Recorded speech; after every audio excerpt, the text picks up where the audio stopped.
បាទសូមជម្រាបសួរពុកម៉ែបងប្អូនសូមស្វាគមន៍មកកាន់វីដេអូធ្វើម្ហូបប៉ាពេច Cooking ទាំងអស់គ្នាបាទសម្រាប់ថ្ងៃនេះដែរយើងនឹងនាំបងប្អូនឲ្យស្រួលទាំងអស់គ្នាដោយមកធ្វើនៅទឹកក្រឡុកផ្លែល្ហុងទុំដើម្បីចែកជូនបងប្អូនទស្សនានិងដឹងពីគ្រឿងផ្សំនិងរបៀបធ្វើទាំងអស់គ្នាបាទហើយបើសម្រាប់រសជាតិវិញគឺបងប្អូនមិនបាច់បារម្ភថាมันឆ្ងាញ់ទេបាទគឺគ្រាន់តែមើលមុខអ្នកភ្លក់ទៅក៏ដឹងហើយឆ្ងាញ់ឡើងភ្នែកចូលឆ្ងាញ់អស់ណាស់តែម្ដងបងប្អូនបាទហើយកុំឲ្យរៀបរាប់យូរពេកឥឡូវយើងមកមើលពីល្ហុងរបស់យើងវិញម្ដងដែលបានបេះមកពីក្រោយបន្ទប់មួយផ្លែទុំនេះគឺมันញុះពេកទេបាទបងប្អូនគឺមកល្មមតែម្ដងបាទហើយជាដំបូងនេះក៏យើងមកត្រៀមធ្វើការបកសំបកផ្លែល្ហុងរបស់យើងបាទបន្ទាប់ពីបកសំបករួចរាល់ហើយយើងក៏មកធ្វើការពុះហើយសម្រាប់ផ្លែល្ហុងមួយផ្លែនេះគឺពិតជាអស្ចារ្យមែនទែនបងប្អូនគឺมันមានគ្រាប់សំបីតែមួយគ្រាប់តែម្ដងបាទបងប្អូនបើបងប្អូនចង់បានពូជអីកុំសង្ឃឹមបាទហើយក្រោយពីធ្វើការបកសំបករួចរាល់ហើយឥឡូវយើងមកធ្វើការហាន់វាជាចំណិតជ្រុងតូចៗមកដើម្បីងាយស្រួលនៅពេលដែលយើងដាក់នៅក្នុងគ្រឿងកាឡុករបស់យើង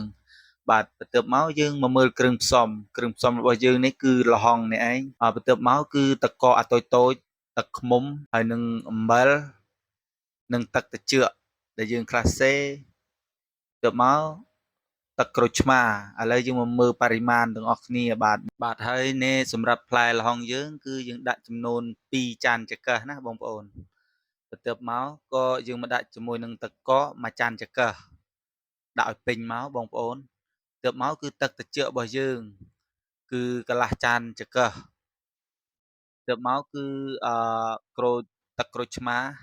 ទឹកក្រូចឆ្មានេះគឺខ្ញុំដាក់ចំនួន2ស្លាបព្រាបាយបាទបន្ទាប់មកគឺទឹកឃ្មុំបាទសម្រាប់ទឹកឃ្មុំនេះគឺខ្ញុំដាក់ចំនួន3ស្លាបព្រាបាយបាទបើថាបងប្អូនមិនចូលចិត្តផ្អែមខ្លាំងទេក៏ដាក់តែ2ទៅបានហើយល្មមប៉ុន្តែនេះគឺខ្ញុំត្រៀមដាក់ដើម្បីទៅដាក់ហូបជាមួយនឹងទឹកកកបន្ថែមបាទទើបមកគឺអំបិលមួយចុងស្លាបព្រាកាហ្វេបាទសម្រាប់អំបិលម៉ដ្ឋរបស់យើងនេះគឺគ្រឿងក្រៅរបស់យើងរួចរាល់ហើយឥឡូវយើងទៅត្រៀមធ្វើការកឡុកតម្រងទៅបាទហើយសម្រាប់គ្រឿងកឡុកនេះគឺយើងប្រើដើម្បី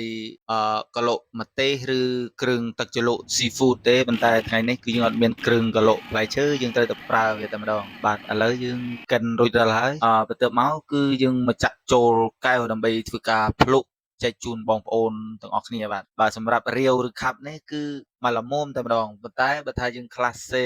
ទុកក្នុងទូយិនមួយយប់វាអាចនឹងខាប់ជាងនេះបាទបងប្អូនបាទហើយបើពេញចិត្តនៅវីដេអូសូមកុំភ្លេចជួយ like ជួយ share ជួយ comment ដើម្បីជួយផ្ដល់ជាកម្លាំងចិត្តដល់ប៉ាពេជ្រ Cooking ទាំងអស់គ្នា